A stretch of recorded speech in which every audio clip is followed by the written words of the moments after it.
তোমরা সফল হবে। শেষ পরীক্ষায় তারা পৌঁছালো এক বিশাল গুহার সামনে। গুহার ভেতরে ঝুলছে সেই জাদুর সোনার আম। কিন্তু আমটি পাহারা দিচ্ছে এক বিশাল কালো ছায়া।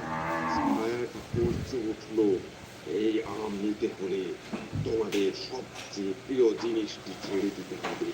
টোনা বলল, না, সেটি ছাড়বো না। এবার টুনি বলল, না, সেটিও ছাড়বো না। হঠাৎ পুরো গুহা আলোয় ভরে গেল। কালো ছায়াটি সাথে সাথে মিলিয়ে গেল। তখন একটি কোমল কণ্ঠ ভেসে এলো, তোমরাই পরীক্ষায় জিতেছ, কারণ জাদুর আম কখনোই লোভীদের জন্য নয়।